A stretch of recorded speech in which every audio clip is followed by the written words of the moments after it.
Absolutely, we're going to be jumping straight on into this one. So far, nothing too surprising coming on through. Everybody is just going to be trying to ban away Azir as much as possible. Surprising it's on the other side, but it's just such a strong pickup anyway. To be honest though, we are seeing FEARX take away a lot of their favourite mid lane champions straight off of the board. They're clearly a little bit worried about Kalix right here and what he's going to be able to do. For Nongshim, they've been taking quite a lot of early jungle pickups. Yeah, the Wukong being available means that's going to be high priority. Now you'd have to imagine either the Xin Zhao or the Jarvan are probably what you're going to be looking at. Why not? Why not grab the hot pot? You know, we talk about it all the time. It's just because it's that damn good, right? I mean, yeah. It's a great combo to have, so why not pick it up? I really like the respect that BNK FEARX is showing toward Kalix. You had mentioned it just a moment ago. I mean, you know, this guy is gone toe-to-toe with some really strong mids in the LCK, in his laning phase specifically. You know, a product of Nongshim that they can really be proud of for this guy to really make an impact. I'm not sure if I'd one-to-one say here he's there, Diable, but I mean, hey, I don't think he's quite on that level yet, but hey, he could be with a little bit more time. He's looking really good. He's been a very, very exciting part of this roster, and especially when VicLa is one of the weaker members overall, it makes sense that you're putting a little bit of priority on towards him. I think it's very interesting that we've seen that Nico picked up right here. This is clearly a sign of respect as well towards the bot lane of Nongshim, saying, hey, we don't think we could just completely overtake you with any old picks. We're going to grab a little bit of extra priority. I mean, we've seen it from FEARX all the time, that they've left their bot lane until the last two picks. They don't think they're going to be able to do that here. Instead, they're going to slam them early on Nico Yanara, a real power lane that scales incredibly well as well. But you are now leaving your jungler and your mid laner until later on, a complete departure from what we've been seeing out of BFX previously. And I really like Nongshim picking up that Corki early because you can still flex it. Obviously, it's kind of waned in popularity overall as a whole, but you know, just a champion that after a round of nerfs isn't really you know, best in slot like he used to be for a while. But I like it because it does give you that flexibility later on to just decide, hey, we want to check out of this pick, we'll send it in the bot lane, or hey, we want to really commit to this pick, we'll keep it in the mid lane for Kalix. Absolutely. So moving on to the second round of bans, it will be a takeaway onto the Nautilus and onto the Vi. I have to imagine there'll be a couple more bans away onto these jungle champions. I do think taking away the Jarvan makes a lot of sense. You don't really want to get caught into that cage with these champions available to FEARX, but at the same time, maybe they're looking to get something a little bit more aggressive. We have seen Raptor pull out things like the Lee Sin if you're looking to just have a full wig and a fling ourselves at you kind of composition. Yep, and you know, there are still good options. The Fury is even a champion he could select. I don't really think it's necessarily a good pick here, but you just, you know that you're going to get aggressiveness coming out of Raptor. We'll see if we have him on one of those power picks. Hey, who knows? Maybe even it's a Rumble Jungle, right? You know, it's not good anymore, right? But maybe, who knows? Why not pull something out, right? Anything is possible. Let's not put that one away. That one can not show up. It's something we were talking about in the Weibo JDG match, where the teams that you're going to lose to in odd situations are the ones who know you best, and these two teams do know each other incredibly well at this point, so you're getting really into the weeds. This is a lot less of just the standard pickups. Annie going to be the lock-in right here for VicLa. Is something that we talked about as a possible champion for him. Not something he's played so far in this tournament, but something he played a lot during the LCK regular season and play-ins and all of those different rounds that they had. Again, pretty standard, pretty safe on into the mid lane, and you're not expecting to get pushed around too much by whatever Kalix can grab. He has had a couple of very aggressive picks in his back pocket, has played things like the Akali, has even pulled out the Renekton mid. Like, he can play anything. Well, it's going to be Galio coming through here. That'll be the mid lane pick, which means Jiwoo is going to be on this Corki. So we now await our support pick, but Bloxxer, I am really curious as to see what BNK FEARX is going to pull out in the jungle. I would imagine we'll see some sort of big carry, potentially a Kiana or something like that, but you know, all right, there we go. I'm happy. I'm so happy right now. I know Prod is molding right now. I know Oak Battery's molding. Elite support has been locked in for Lehends. My goats. There it is. There is the Jarvan that we were expecting. I think the Jarvan works so well in this composition for BFX. I'm very happy with what they've been able to grab for themselves. This is a very risky composition, right? There's a lot of squishy champions that are just looking to go in, deal their damage. For Nongshim, up until the Elise was locked in, and even with the Elise being locked in, I'm still kind of feeling it. where the damage at, right? You've got some big tanky frontline members. Corki can certainly pump damage. The Elise will be dealing decent amounts, especially during the early laning phase. You know, Wukong does some, or a surprising amount, I guess, but it's all just like, oh, you're surprised by how much damage this champion does, rather than this damage, it hits. This is where we're at. This is what we're expecting the big plays to be coming from. I think there's a situation in which you allow BFX a little bit of an advantage early on. You don't get as tanky as you need to in some of these places, and you don't have the damage to deal back either. Yeah, I do wonder if there's a scenario where it's like, oh, early game very heavily tilted toward FEARX, and then mid game is like, okay, Nongshim has their advantages because they're thick enough and you're starting to get these item spikes, but then BFX later on in the game is like, okay, hey, we're ahead again because we have late game Yunara. Now, Yunara is a champion that has been tapped down, as Riot likes to use in their patch notes, quite a bit. And yeah, this lack of early damage, I do think it could be a big worry. Obviously, Galio's base damages are actually okay, so maybe Nongshim is a little bit stronger early game than you and I both suspect. It is entirely possible, and if they do just try to play as quickly as they can, get really aggressive early on, I think this can work from Nongshim, right? You love, as an Elise, to get out of the lane, an excellent diving champion. If you can go and bring the Galio along as well, either into the top lane to try to push clear back. He had a pretty rough game for the majority of it the last time he played the Rumble. That's a potential lane you can try to play through. These are very diveable lanes, Bloxxer, so it's going to be on Lehends in this early game to make plays happen. Summoner's Rift, game one of this best of three between Nongshim and BFX. The winner will fight D plus Kia in the finals of the ASI in a best of 5. Let's see it. For BFX, right, they have just come off the back of playing and beating Weibo. It was a quick 2-0, so at least they're not going to have a maximum of 6 games played today. Still, they could play the equivalent of a full series best of 5. And that is a lot to concentrate for. They did not get a long break between. As Nongshim, you were able to sit and watch previously. You've tried to spot some tendencies potentially out of BFX. So this could be a little bit of a war of attrition between these two teams. We like both of the compositions. We think there's ways to play through. I personally prefer what BFX have for themselves. It's a very them comp in how aggressive it is and about on how much it's putting on Diable to carry you through. One thing that I've always wondered, if, you know, obviously it's not quantifiable, is like, what's the benefit that you have by coming in and already playing your series, right? You're already loose. Yeah. You're immediately ready to go. As you're feeling good as well. I've seen an Elise recall come out here for Lehends. Interesting. Okay, yep. Is he going to go straight to topside? Yep. Immediately heading up towards topside. We've been seeing a lot of these lane swaps, right? You're just trying to get yourself some slightly easier laning phases. But I think you're perfectly happy in this situation as BFX as well. You're allowing this Yunara and Nico to kind of just sit, farm up, not having too many worries. Yeah, you're ending up with Clear getting pushed quite far back, but I think that's less important. In the overall hierarchy of needs for BFX, getting Clear ahead is significantly lower than allowing Diable to just have a free early laning phase. You're also now going to unlock Kellin as well to head towards the top side too and potentially try to make things happen up there. Both junglers moving in opposite directions. Gideon, he's going to be heading towards the top side of the map. This is what you need to do when you've got this lane swap on.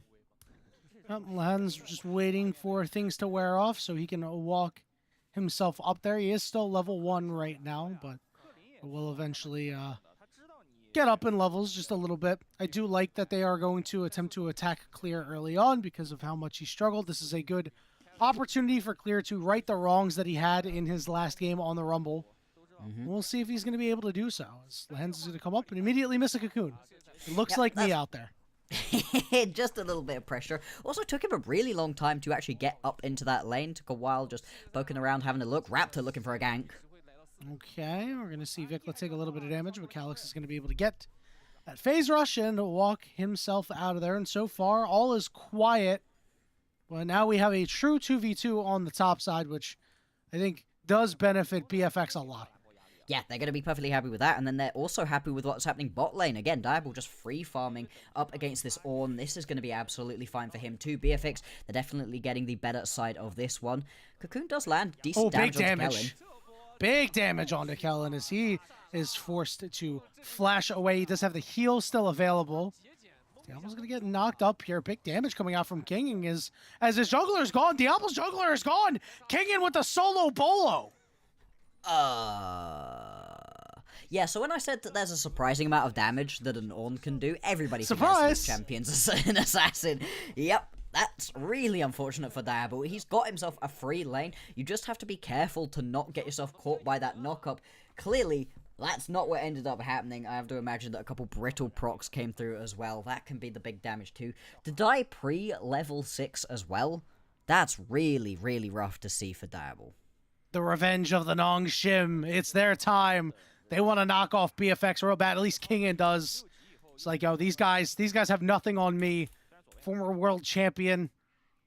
See if he's able to really make his mark on this Ornn in this game. As that was a very funny interaction. We just had our mid laners staring at each other after a stun and a taunt went down. Yep, just, you know, not looking for anything too much more. Oh, good stun again. Ooh. Yeah, big damage. That's going to hurt. Kalix is going to have to walk out. He does have that flash. And okay. Oh, wow. Wow, that was shrewd. Yep, love it from him. Knew that he still had that Shield of Durand up and available to just absorb that last little bit of damage, not flashing away there. Getting the flash out of VicLa is going to be massive, and as VicLa right now, you've got to be a little bit careful. Kalix does have enough damage to take you out. If you get that full rotation of spells off, it is going to force VicLa back to base. Still, BFX, they're going to be able to grab themselves this first Drake nice and easily. A Hextech as well, a brilliant individual Drake to be able to grab. All right, well, hold on. Gideon might have something to say about it. Gideon's going to sneak in. He's going to try to steal this one. He's going to go right after Raptor. There will be no smite fight. Okay, wait. Raptor's going to walk back up. Who's going to secure it? And it's secured by Gideon. Here comes Lehends. Flash Cocoon onto the correct one, but it's not going to mean anything. Wow. Okay, that's some big aggression right there that we weren't necessarily expecting. Raptor just has his opponent walk up, steal it away. I think part of that is because BFX didn't decide to send any other members over to him. He was left completely alone, and early on at this point in the game, with a Ruby Crystal and a Longsword in inventory, this Jarvan does not do a lot of damage to the Hextech Drake, and it just took way too long to fall. Oh, here's Raptor. He's lying in wait. They're going to try to make a play, but Jiwoo is going to be able to Valkyrie away.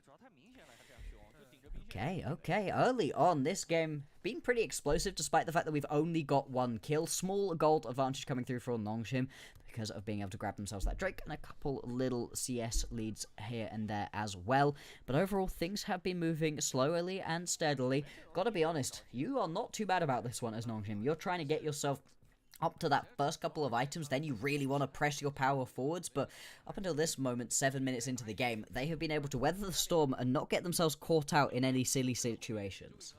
Yeah, just the one problem is this Elise pick is not having its intended effectiveness so far, right? I mean, showed up a couple of places and a couple of okay cocoons, but really nothing more. You got Kellin's flash earlier. That's going to come back up shortly. You really need to start notching some kills and or assists to really maximize its effectiveness. Perhaps in 40 seconds at these grubs where we could see Lehends go and make a play for Nongshim. Absolutely possible still. You would have liked to have seen it pop off earlier on. You're absolutely correct. Because in terms of these big straight-up 5v5 team fights, Kellin should be far more effective than an Elise could ever hope to be, no matter how many kills you have.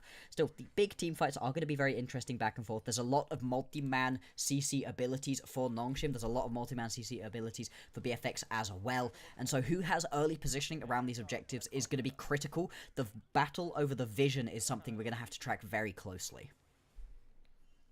Looks like most of Nongshim is already in position in the river. However, BFX does have a lot of members around, 4 members apiece on each top side, clear and kinging without teleport. So this will be a 4v4 unless one of them started walking about 15 seconds ago. Gideon's going to secure the first one. It doesn't really look like BFX is overly interested in going for even one of them. Interesting that they are just going to let this happen to them. I mean, they don't really face a composition with massive pushing potential. There's not some huge split pushing threat that you're now giving 3 grubs over to. And you are also just a little bit weaker overall at this point in the game trying to go for this fight. So I like the fact that they step back, allow this one to happen, don't feel the need to go and fight. This is how you can tell that we've knocked all the LPL teams out. There's an equalizer, but it's not really going to do anything. As here we go. We may have found Diable. Diable going to be in a lot of trouble. A lot of damage coming out, and there we go. We see Lehends make his mark as Jiwoo is going to get his first of the game. Can I make a semi-serious prediction for you right now? Sure. I predict that Diable is going to win MVP this game. Despite the fact that this has been a pretty rough early game, This is I a just bold feel like this proclamation. guy's so cool at being able to pull back from what looks like a massive... Oh, no.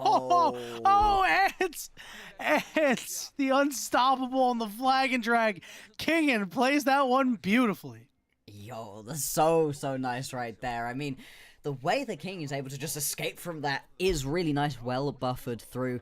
And this is now just going to be him quickly taking away this wave. Unlikely that any full dive is going to happen. He knows that he's got GIDEON on the way as well. Have a look back at what happened top lane. Right. Doesn't realize that Lehends is so still in easy. that brush. So easy, yeah. That's just cocky, right? That's Diable thinking he can step up, not really checking where people are on the map, not expecting there to be an Elise in the bush. I mean, if you miss that cocoon, right, then you wouldn't be playing at this level. Very, very easy pickup. We take those. As right now, Nongshim winning this early game out pretty well here. Corgi is going to be flashless, so could be something for BFX to consider as we're really waiting for them to make their impact. Now, remember, they do have the Rumble Jarvan combo. They have a Pop Blossom once Kellin hits level 6. They're going to have Tibbers as well. I mean, there is a lot of splash for BFX if they're able to really land their minimal CC in a fight. They can really go crazy. Absolutely. They are in a spot to just kind of wait out these early plays, weather the storm that they are facing a little bit, and then come back quite strong. I mean, that's also something that BFX has been very good at throughout the entirety of this tournament, right? Sometimes you get 50 minutes into the game, you're like, wow, kind of looks like they're losing. And then all of a sudden they find that one snap engage, that one excellent team fight, Diable pops off, VicLa hits a big shockwave or something, and things can turn around. Still, you don't want to give away too many of these objectives. Giving over an early Ocean as an individual Drake, also pretty rough. Walls are closing in here. Kellin with a good root onto 2 members. Jiwoo going to take a lot of damage here, but is still above half HP. They're going to look for Lehends. Teleport came in as Kingen is ready to use that. Call the Forge God. Forces a flash away. Doesn't get the knockup. Over on the backside, GIDEON with knockups coming through. Raptor able to flag and drag out as they turn it around on Lehends and take him out. Kellin gets credit for that kill. Here comes Galio, trying to buy some spaces. BFX are in hot pursuit. Diable's uses ultimate. Big 3-man knockup as they look for the turnaround. Taunt onto 2. Big damage, but Diable's able to find 1, and he's healthy. And they're going to be able to take down GIDEON. Kingen will fall next. It's a double kill for Diable. Bloxxer. Oh my goodness, you could be a prophet. I just have that feeling, right? Diable on a champion like the Yanara is so good at popping back off. But gotta say, he was late as to that fight. He was heading back to base to go grab that Kraken Slayer, and that's the critical difference. Look in the base right now. Yanara, Diable, walking out. So all of this is happening without your newly Kraken Slayered up ADC. And this initial play is just so split. Kingen goes forwards because of course he does. He thinks he's potentially got a catch onto multiple members, misses the last little bit of knock-up, and VicLa just dumps damage over onto the support. Yeah, you don't usually want to full kill the support, but in this case, versus an Elise, perfect. And it's also just buying time for Diable to get here. There was a moment where, you know, it felt a little bit risky. This is a good knock-up into Flash Taunt, but it doesn't matter. There's not enough damage. It's a little bit too late for the members, for GIDEON specifically, to get back into this one. Diable's able to open up, and yeah, 2 kills for him. It's one of those plays where you baited your team because you made such a nice individual play there. Yeah. Kingen with that huge knockup made Nongshim say, hey, we can win this fight. No, you cannot. It was not meant to be there. Now BFX are firmly ahead. Yeah, they're down 2 dragons, but they've got a 1,300 gold lead. Herald coming up in about 2 minutes. Unara has a lot of gold. 1.5 items starting to get ahead.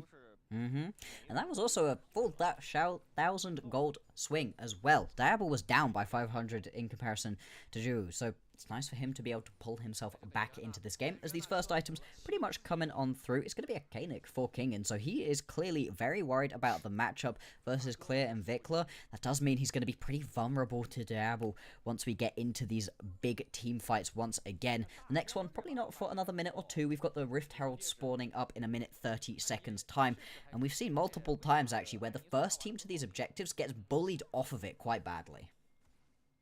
We'll see if that continues. It might be very hard if BFX get there first, right? Because their ultimates are just so powerful when they control space. It might be difficult for Nongshim to really force them away. We'll have to see how this develops. 1 more minute until this Herald is up. We're seeing a lot of vision getting placed on the top side of the map from both teams. So well aware of who is where. Is Raptor on a ward right now? They know, hey, jungler's on the bot side. Let's try to do something up top. Yeah, they've got a couple of pings going on, but Clear is, well, was recalling, has actually decided to cancel out onto that one. We'll see if he ends up regretting that decision. Is gonna spot out Gideon onto the ward and turn tail and run. Still, that does leave you with quite a lot of damage onto this tower potentially. With all three grubs grabbed by Nongshim, they're going to be able to just rip straight through this one and grab themselves that first tower of the game. That's also going to secure Nongshim the feats of warfare as well. Well done on their part. A nice move. You don't really lose anything for it, but this does mean that you are getting chased out of the area first. Gideon is already taking a little bit of damage. It's nothing to be too worried about, but it could certainly be a differentiating factor. Raptor is a level up, and they are pinging. It's Gideon starting to maybe get worried as VicLa is going to walk up, but he ults the clone. Oy, oy, oy. Well, Blue buff secured. True. Worth. Big. Raptor and VicLa are now going to have blue buff. Exactly. Thank you, Yanni. I was looking for something good to say about that one, and yeah, correct. I got you, bro. On the secure. It's all good. Yeah, it happens. Still, Nongshim, they are getting bullied around a little bit, right? Not able to pick themselves up these objectives, getting pushed back. They are going to be able to start up this Rift Herald, though, and with resets coming through from Raptor, from Diable, everybody heading on back to base, right? It looks like it's just going to be a full reset out of BFX. They have shown a lot of restraint throughout this game. They have let quite a few objectives go. All three of the grubs, the Herald as well now. That's part of the reason why they've lost out onto that feat of warfare. We'll see if that comes back to bite them later on. Yeah, they are 0 for objectives right now, but I think they've determined, hey, it's time to break the dragon stacking, so they're going to head down there first. Tibbers should be up shortly. Remember, it's got a pretty low duration when Tibbers himself expires. So VicLa will be ready with this flash in 8 seconds to go make a play, but this dragon has already been started. Kalix is going to TP into the mid lane. We're going to see Herald come down for Nongshim, but this dragon is not low, so maybe it's their opportunity to get in here.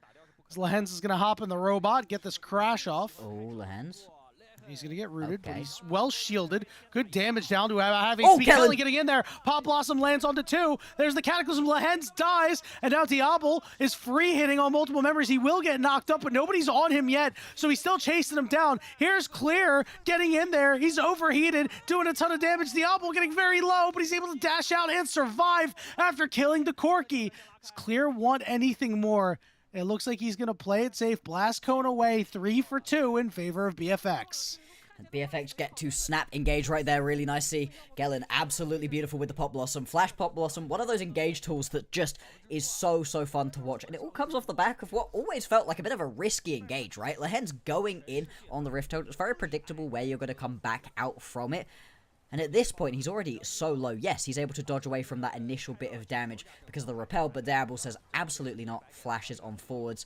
And as with all team fights, right, just watch as Diable makes his way through this one. Every single time he gets a little bit caught out, he doesn't care. He keeps going forwards the whole time. He is playing on a knife's edge.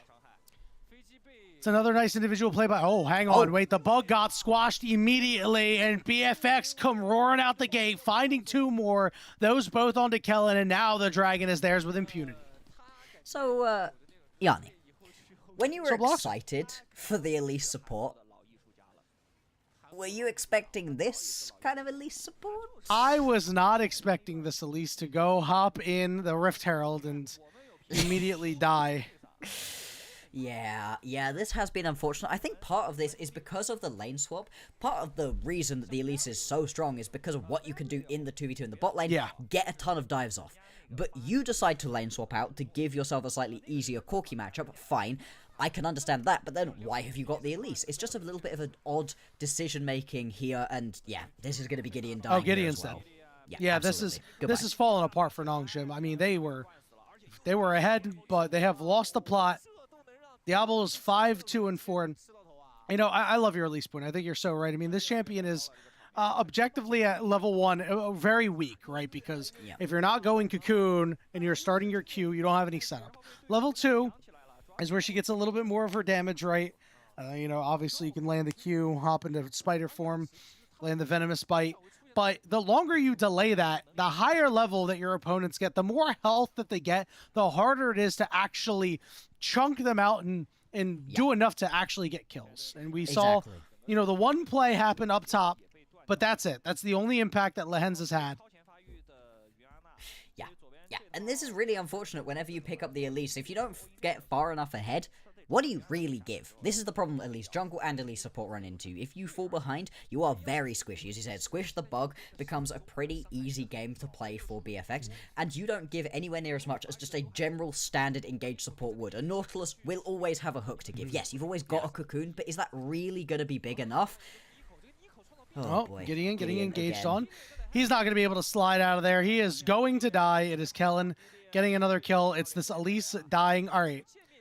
Oh, hold on. Jiwoo. All right. He's able to Valkyrie away. I would like to make a public apology. I'm going to make it a public apology to Alk Battery because I inted him about as hard as Lehends is doing right now for his team the other day in a flex queue game. I'd like to make an apology to my 80 carry on Heartstuck Casterlo Slayer, who I've been saying, guys, we must play Elite support. I'd like to make an apology to my coach, Coach Quacks.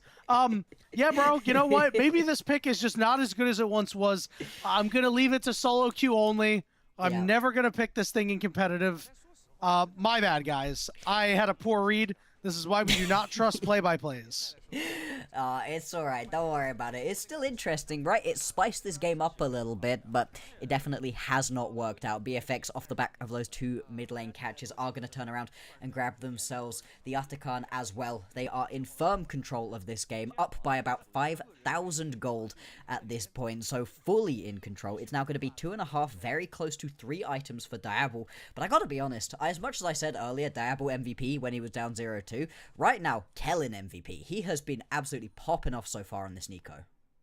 Well, but that doesn't fit your narrative. You are correct. Kellin has had a very large impact. His Tangle Barbs, I think the Tangle Barbs have been the highlight of his play. I mean, he's had good Pop Blossoms, but he's had some really good Tangle Barbs. And, you know, when we're talking about the other impact ability as opposed to the big splashy ultimate that catches a lot of people, you know you're doing something right. Absolutely, he's just been really solid so far in this game. Constantly annoying as well, throwing clones out, just blocking a lot of these key spells too. It's another reason why the Nico's so good. Oh my Lehends goodness. again chunked out. Yeah, I mean, he's just down so many levels, right? Especially with that Otacon. There's a Pop Blossom. It's just on to Gideon, but that's all you need. Kalix is going to be next. Oh my goodness, a flash from Diable. He's just going crazy right now. Didn't get credit for that kill, but he damn well deserved it. It's VicLa looking for a bit of a flank here. Call the Forge God coming through his King and says, I will do everything I can to try to keep this game close. But he is stuck on an island right now. VicLa getting close, dropping the bear on his head. As he escapes with just a sliver, man. It's one of those games. BFX are running over Nongshim. The only reason that isn't a Baron turn is because this is only 22 minutes into the game and there's no Baron to go to. It's just going to be some resets, extra gold for the BFX members. I guess the only saving light in that one is that Diable did end up dying. He went a little bit too hard, too forwards. But this is part of the problem that I think teams run into whilst playing BFX. They are throwing everything in the kitchen sink and trying to kill Diable to start every single one of these fights. And if he survives, you have just pulled yourself way too far forwards. And every single time that you do that, the remaining members still are able to turn around. Diable's still absolutely pumping the damage right here. This is just him stepping 1-2 tick forwards. He's very close to being out of the tower range right there. Good knock up from Kingen to at least trade it back for 1, but going to be tower, going to be 4 kills as well. And BFX are in firm control of this game. Well, I'm going to be honest. I don't know how they lose this one, my friend. I think that they're just way too far ahead at this point. Corky is not going to take over the game. He has already hit his apex, and 2-2-1 ain't going to get the job done. Your Elise is forced to go Merc Treads just because of the sheer amount of magic damage that you're seeing. You're not going to have any damage there. Kalix is just dead. Yep. It's going to take a little while to kill him, but Raptor is luckily there to make it easier.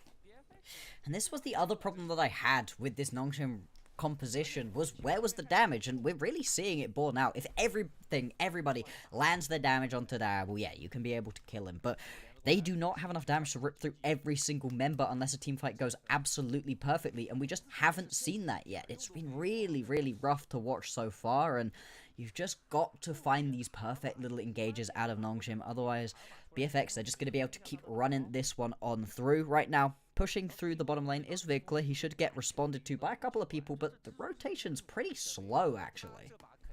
Bloxxer, what is the perfect engage here? Because BFX just has so much damage coming out of everybody, right? I mean, with all of these magic damage dealers on the side of BFX, Nongshim has had to go into MR, and, you know, that even means that Raptor, while he's now getting his second item completed, is going to be dealing a lot of damage. There's really not that much armor for him to have to get through. So what does a perfect Nongshim engage look like? What does a perfect team fight to them look like in order to get them back in the game?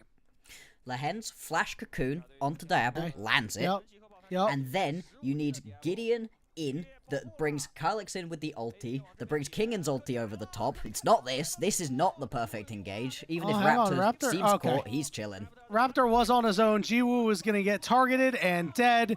Call the Forge God finds too, but Lehends is running scared because he knows this fight is cooked. Triple kill, quadra kill.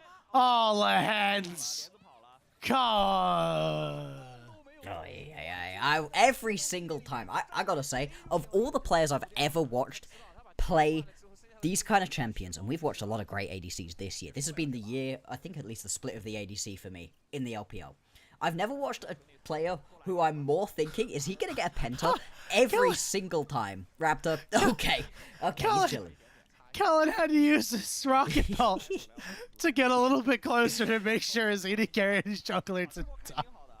Lavau. Well, they're good at team fighting, maybe they're not so good at taking the Baron. Yeah, watching this one through, you were right to be a little bit worried for Raptor, but as you highlighted perfectly a couple minutes ago, he's way tankier than you're otherwise thinking, and this is just such a chill fight for Diable, despite the fact he's literally in the middle. You usually want your ADC on the edges, firing. Where he wants to be. He's sat right in the middle. He does not care. He's got himself the shield bow up. He's chilling, and that's now going to be the Baron in BFX's back pockets. They're looking to end this game. Damn, this guy has gone crazy. I mean, you said he was going to be the MVP by the end of the game. Well, at 10-3 and 8, I think you're actually right. You might be the new Godguo. It's possible. It's possible. There's just something about this guy. I don't know. I am still feeling Kellin in this one. He has been really nice. Kalix! Bro, you have to go in at some point. Poor Kingen is like, brother, please. Oh, he's already dead. And then the last time for VicLa to get their clear is going to go golden. This turret is going to fall, so it's going to stop putting in damage. Oh my god, he sold him up the river! He sold him up the river! If that doesn't perfectly encapsulate this game, BFX, they're going to finish this first game off nice and quickly. It's going to be an under 30 minutes game. It's going to be on Jiwoo, Lehends, and GIDEON to try to make this last a little bit longer. Final stand. There's a final stand? VicLa's gone golden. Yeah, there is no final stand. They are firmly smacked down in their seats. BFX are not going to find the ace that they wanted because Lehends will once again prioritize his life, and therefore his very weak KDA as BFX lead the series 1-0. What a game. I'll say it. What a stupid game that was. I had so much fun watching that. It feels like I'm back. I'm back down in Group Nirvana. I'm watching Thunder Talk play. I mean, what joy that was. What a game. Yeah, you know, that was a game.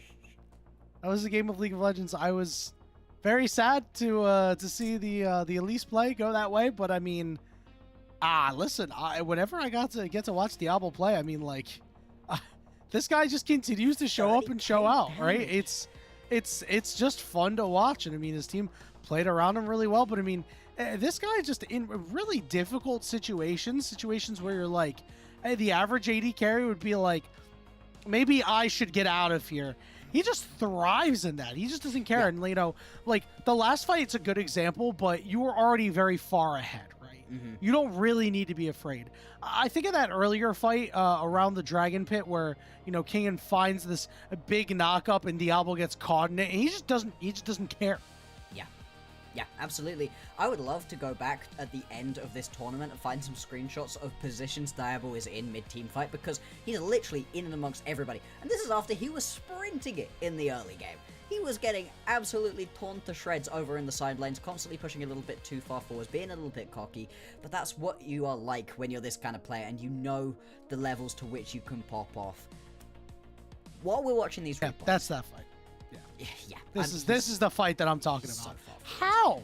I know, so if I tried to do that, dead. I would have died instantly. I understand. What I would like during these fights is don't look at Diable, because he's so much fun, he really draws the eye. Try watch what Kellin's doing throughout all of these fights, because he has been incredibly effective. Obviously, he kicks this one up with a pop blossom, but every single fight, as you were saying, he's landing the tangle barbs, he's landing the pop there's blossoms. another one. He's so annoying the whole time. Every single time somebody's throwing out a straight line skill shot, like, I don't know, a cocoon, clone. You've hit the clone. Cool.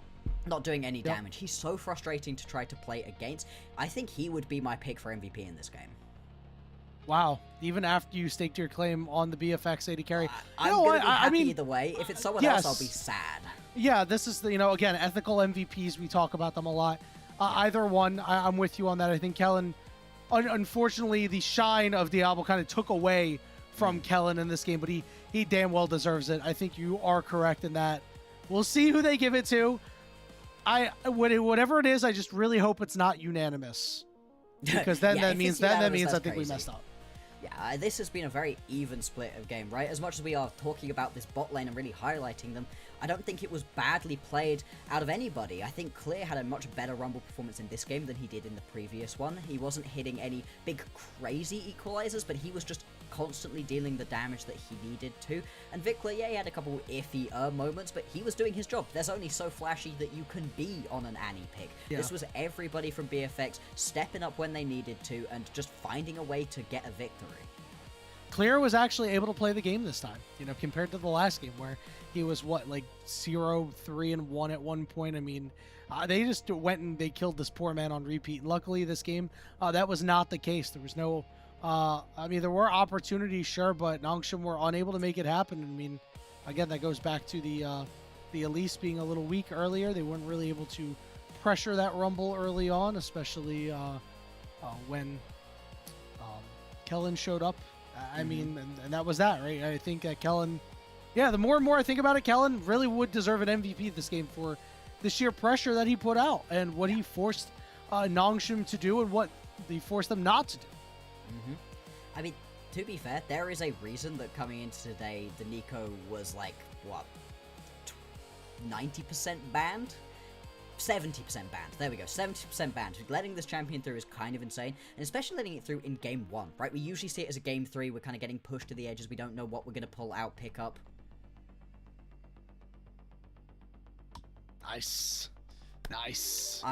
I think that is the correct decision. As much as it would have been very funny to have predicted when he's down 0-2 to have MVP for Diable, Kellin absolutely deserved this one. This was a monster Nico performance. Yeah, he did really have a great game, and credit to him. It is kind of hard in a world of other roles to there we go, to get an MVP. 4 out of 5, exactly as we predicted. Bloxxer, this was a really good job done by the MVP voting committee. We're gonna go ahead and we're gonna head to another break. When we return, BNK FEARX looking